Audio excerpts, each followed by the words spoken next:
Sudah? Nah, sebelumnya saya mau tanya nih, siapa yang hari ini berangkatnya sudah sarapan? Sudah sarapan semua? Oh, yang dua belum ya? Oke, jadi kenapa sih manusia atau makhluk hidup itu membutuhkan makanan? Kenapa kok makhluk hidup harus makan? Ada yang bisa menjawab? Kenapa kira-kira kok makhluk hidup itu membutuhkan makanan? Supaya apa? Untuk mendapatkan energi. Untuk mendapatkan energi. Selain itu, ayo, ada yang bisa menjawab? Untuk melakukan aktivitas. Untuk melakukan aktivitas, betul. Jadi pada makhluk hidup itu makanan digunakan sebagai sumber energi untuk melakukan aktivitas.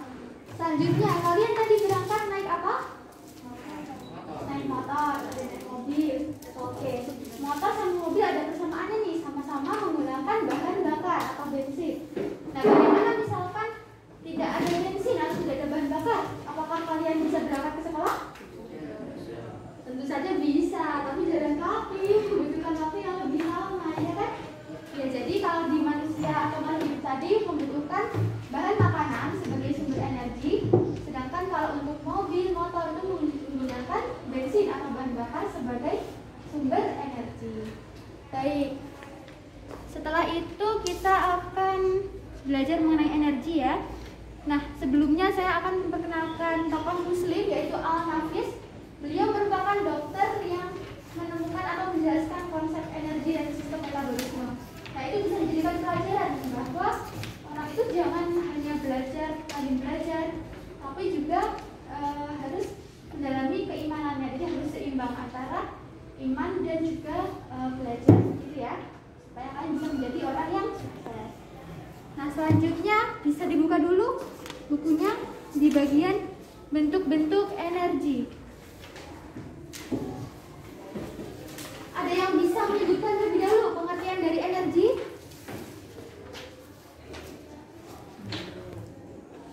Ada yang bisa?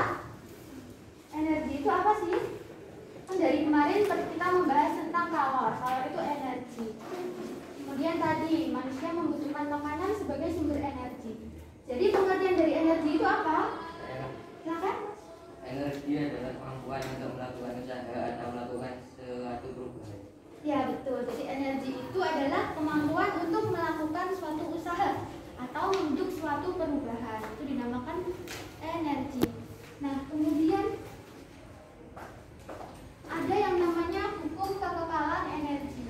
Nah, kalian harus ingat bahwasanya energi itu tidak dapat diciptakan, tidak dapat dimusnahkan, tetapi energi itu bisa berubah bentuk dari satu bentuk ke bentuk yang lainnya. Contohnya energi matahari. Kita tidak bisa kan menciptakan energi matahari, dan kita juga tidak bisa memusnahkan energi matahari. Akan tetapi kita bisa merubahnya. Contohnya pada sel surya, tahu? Nah, itu kan merubah energi matahari menjadi energi listrik. Nah, seperti itu. Jadi konsep energi adalah tidak bisa diciptakan, tidak bisa dimusnahkan, tetapi bisa diubah bentuknya dari bentuk satu ke bentuk yang lainnya. Kemudian misalkan ada energi 50 Joule digunakan untuk beraktivitas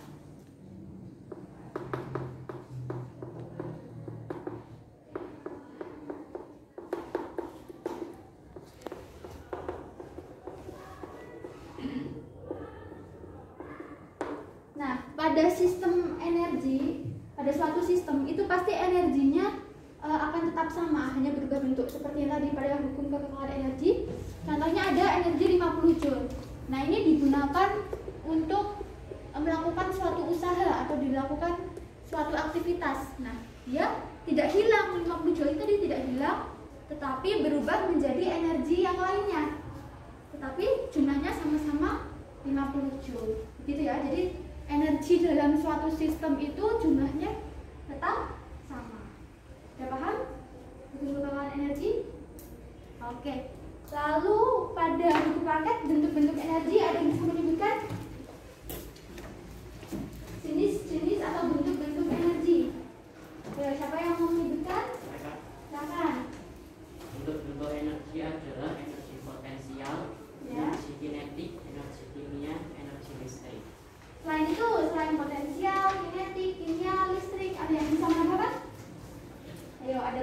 Nah, silakan Mbak.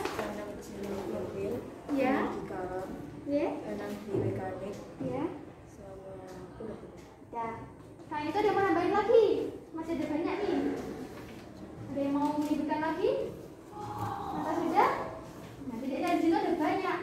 Ada energi kimia, ada energi gerak, bunyi, panas, cahaya, dan lain sebagainya ya. Ada banyak sekali jenis-jenis energi atau bentuk-bentuk energi yang ada di lingkungan sekitar kita. Itu juga bisa kalian baca di buku paket ya. Pada halaman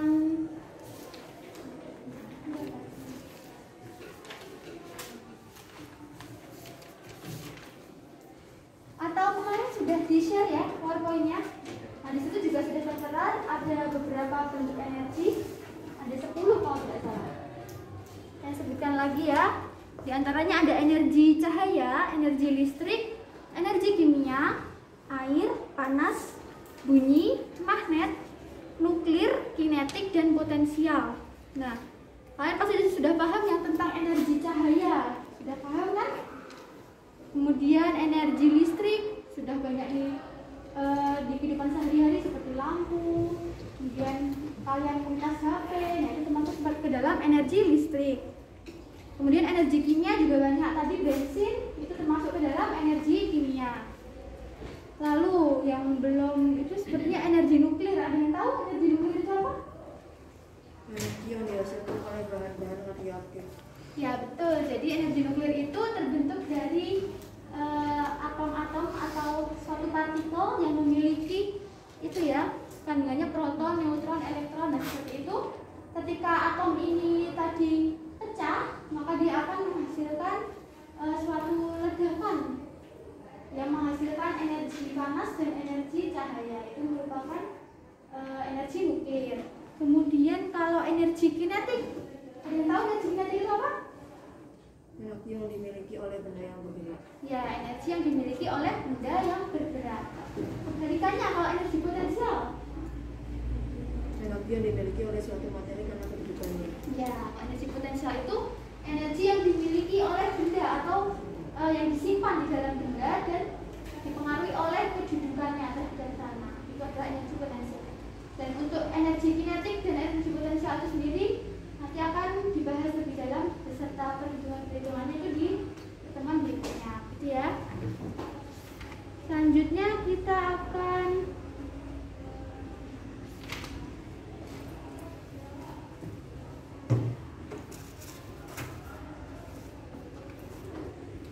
membagikan lembar kerja untuk dikerjakan. Ini mengenai bentuk-bentuk energi dan perubahan-perubahan energi.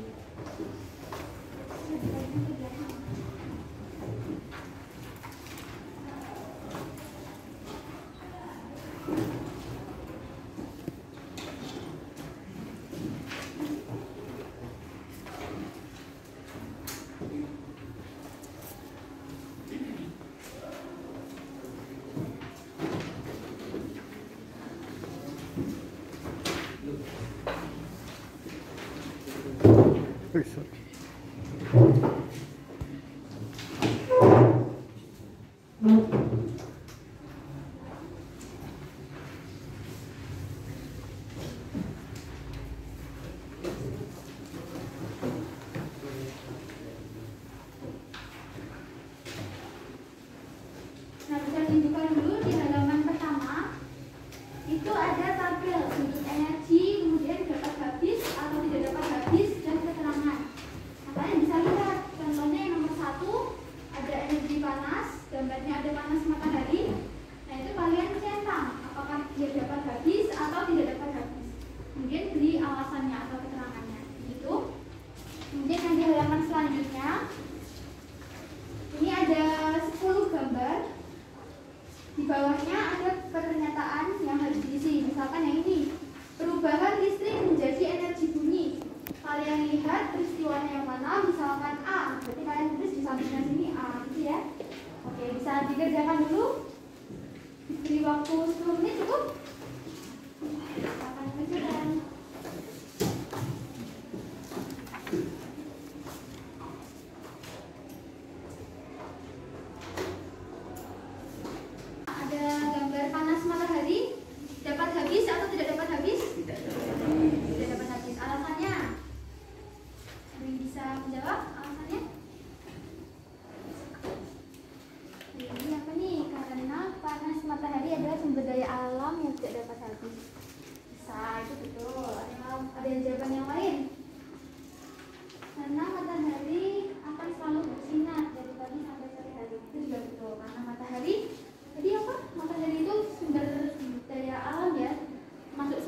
jadi tidak dapat habis.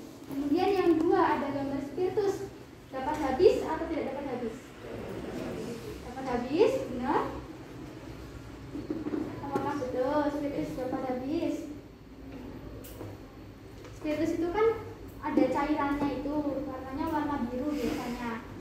Nah itu dapat habis, memang di botolnya dapat habis. Tapi kalau dari alam, nah teman kalian tahu kalau spiritus itu diekstrak dari tanaman tebu. Jadi sumbernya dari tebu, bukan dari bahan bakar fosil. Jadi spiritus itu ya bisa didapatkan dari alam. Tapi kalau yang di botolnya, kalau misalkan kita suruh terus airnya habis, ya habis gitu ya. Tapi sumbernya adalah dari tebu gitu tadi. Kemudian yang energi angin, ada kincir angin kertas dapat habis, tidak dapat habis?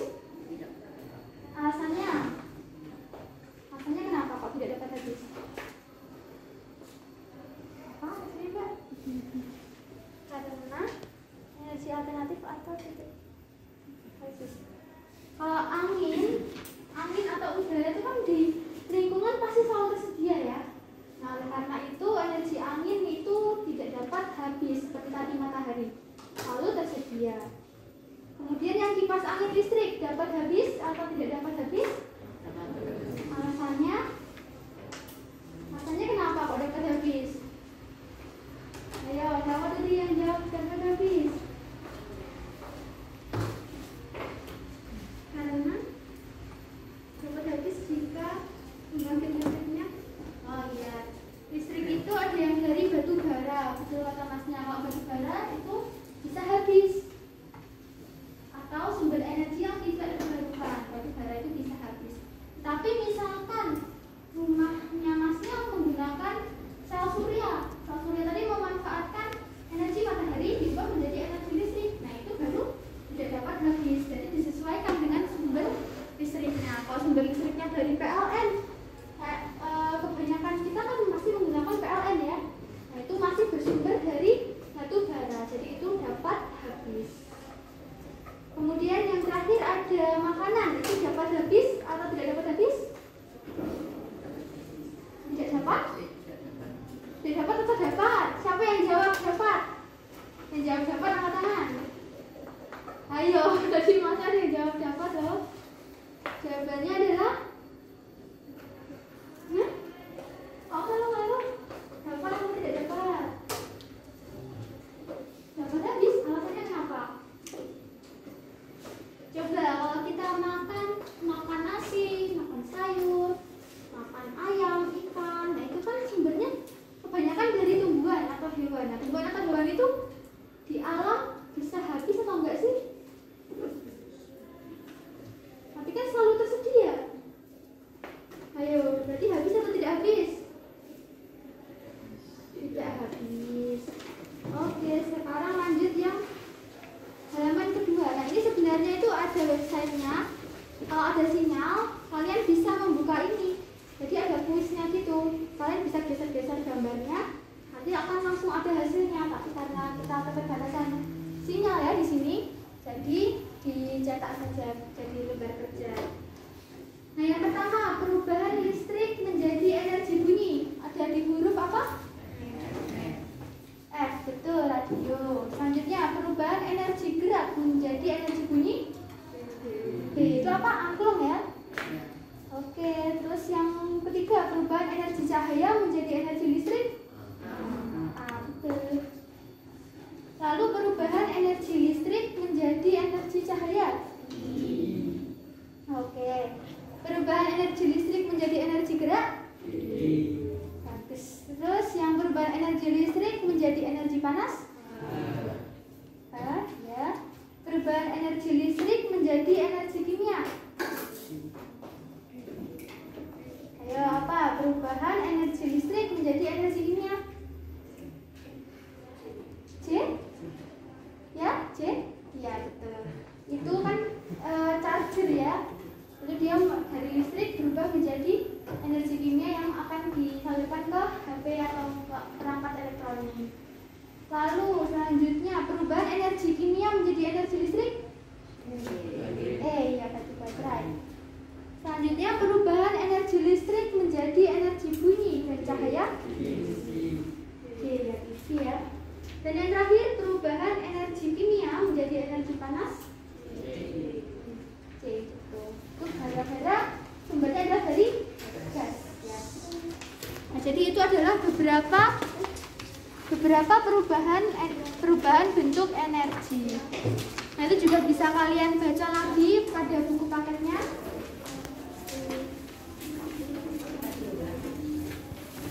Nah, selain bentuk-bentuk energi ini kan ada banyak, ada energi listrik, energi kimia, kemudian energi magnet, nuklir, potensial, dan lain sebagainya.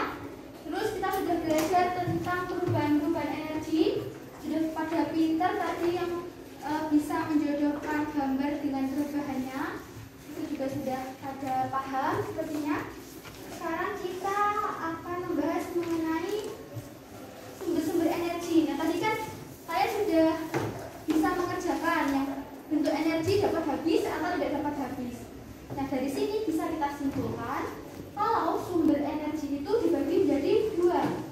Yang pertama, energi yang bisa terbarukan dan energi yang tidak bisa terbarukan. Yang energi bisa terbarukan katanya apa tadi? Energi matahari. Matahari. Terus apa? Air ya. Terus angin. Ada lagi nggak? Apakah masih ada lagi?